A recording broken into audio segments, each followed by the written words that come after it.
Salut, c'est le Doc. On est mercredi et maintenant, comme tous les mercredis, ça va être la critique analyse de l'épisode de la semaine.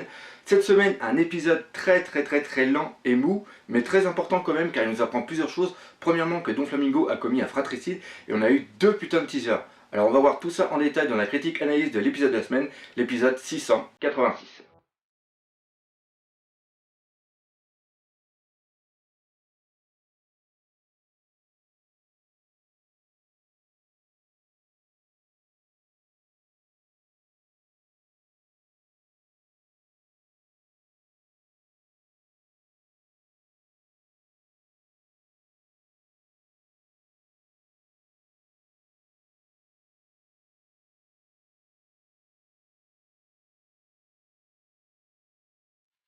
Alors comme je l'ai dit, ce chapitre était vraiment mou, lent, mais en un sens c'est normal parce qu'il reprend les chapitres 749 et le début du 750, et ces chapitres-là étaient un chapitre de transition.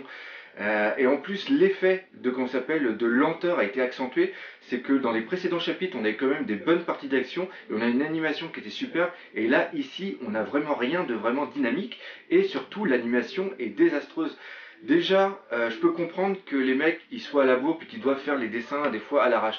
Mais qu'on fasse des dessins à l'arrache pour des personnages secondaires ou même les combattants du Colisée qui sont vraiment pas très importants, là je suis parfaitement d'accord. Mais quand on saccage, comme on peut voir là ici, le personnage de Robin ou encore la coupe de comment s'appelle de Zoro qui était vraiment la gueule de Zoro qui était vraiment excellent dans les précédents épisodes, et là ici on a presque l'impression qu'il a une coupe afro. Je trouve que c'est vraiment dommage. Justement là je mets le point sur l'animation, d'habitude je fais ça à la fin du chapitre, mais je trouve que c'est vraiment ce qui a plombé cet épisode. En plus, la seule partie à peu près qui a été bien dessinée, c'est quand Rebecca s'est levée, où on a eu un gros plan sur Cinnabar et après on a eu un gros plan sur son string en métal. Et vous savez ce que je pense de Rebecca comme personnage? C'est un personnage qui n'a aucun charisme, qui est seulement là pour permettre aux prépubères boutonneux qui aiment One Piece de pouvoir avoir des petits rêves très humides. Bon, ça y est, j'ai fait mon caca nerveux sur Rebecca.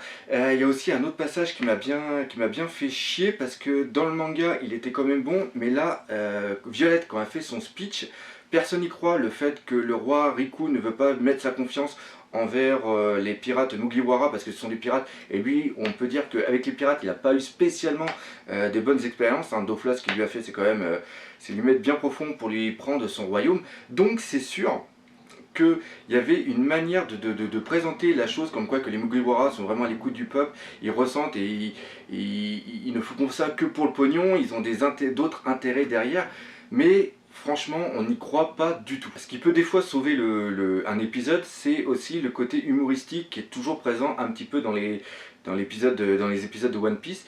Et là, ça a presque fonctionné. Le fait que Bartolomeo était persuadé de rencontrer Luffy, puis là on voit son grand désespoir, même au niveau de Usopp quand il fait ça, puis complètement à bout de force, on le voit transpirer parce que ce que dit Violette, ça prend un temps, ça s'étire. Puis là, t'as Usopp, à chaque fois, il essaye de rester confiant. Pareil, c'est plutôt quand Léo des Tontatas fait son speech par rapport au héros. Ça, mais je sais pas, il y a quelque chose d'ambiance dans cet épisode où la mayonnaise n'arrive pas à prendre. Le seul passage à la rigueur où j'ai pas mal rigolé, c'est quand les combattants du Colisée avancent puis défoncent les sbires de Don Flamingo.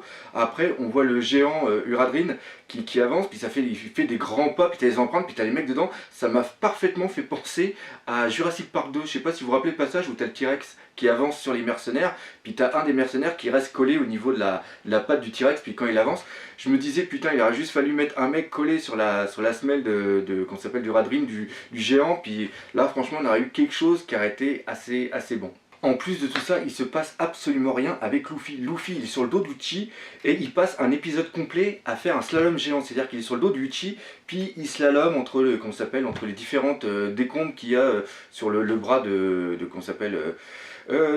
golem de Pika. Donc c'est pareil. Même le combat de Pika contre Zoro quand Zoro le retient, c'est vrai que oui, c'est ce que j'ai dit tout à l'heure, il y a la mayonnaise qui prend pas. On ne reçoit pas l'information, on ne fait que la subir, que la suivre, elle nous emporte pas et c'est ça qui est vraiment mauvais. Par contre, là où il y a un passage qui est vraiment excellent, c'est quand Law fait ses révélations. Là, enfin, on apprend plus sur Don Flamingo et on apprend surtout que Don Flamingo a tué son frère. Et ça, c'est vraiment excellent. Bon, pour ceux qui avaient lu le scan, c'est peut-être moins... Je me rappelle qu'à l'époque, ça nous avait pas mal marqué. Surtout que c'était à la fin du chapitre 749, quand il y a eu une coupure de 3 semaines sans One Piece. Et là, je peux te dire que nous, ça nous avait bien foutu, les nerfs. Et ce qui se passe surtout après l'autre teaser qu'on a.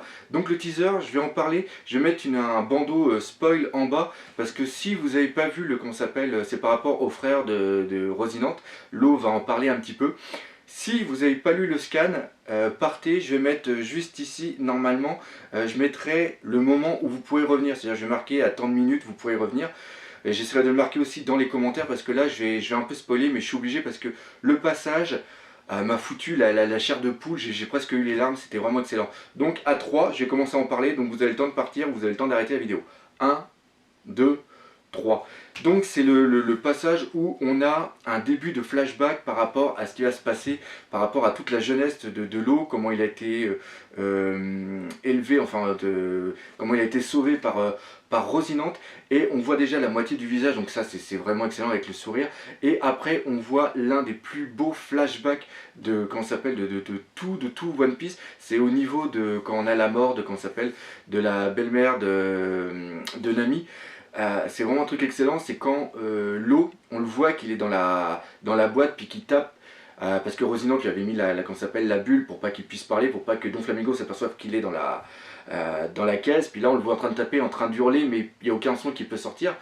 Et on se remémore tout ça, on se remémore que Lo est là pendant le sacrifice de Rosinante. On voit la birdcage aussi, la première fois que la birdcage apparaît, on voit les petits filaments, on voit la neige qui tombe, qui va se transformer après en sang. C'est vraiment très très très symbolique. Moi, quand j'avais lu le manga, j'ai presque eu les larmes. Oui, je suis vraiment une fillette, mais pour One Piece, ça me prend des fois vraiment au trip. Donc rien que le voir, déjà, ça montre que les animateurs vont pas trop saccager cette partie-là, parce que c'était à peu près bien dessiné, et ils ont commencé déjà à plancher dessus, et ça va être bon. D'ailleurs, je suis même en train de me penser si dans le prochain anime qu'on va voir la semaine prochaine, on va pas avoir des petits passages par rapport à Rosinante. Donc voilà, donc ça c'était vraiment un passage très très important, et c'est un passage moi qui m'a fait aimer comment s'appelle cet épisode. Donc voilà, là on va reprendre la critique normale de l'épisode. Donc ça c'était vraiment ce qui ressortait en gros de cet épisode. La grande annonce aussi qu'il y a eu à la fin, c'est le teaser pour l'épisode prochain qui est absolument incroyable. C'est le combat qu'on va voir entre Sabo et l'amiral, même plusieurs mecs de la marine, et rien qu'à voir l'animation, les couleurs, les visages, je sens que la semaine prochaine on va vraiment s'éclater. En plus la semaine prochaine, je sais pas si vous êtes au courant, mais il va y avoir un nouvel opening.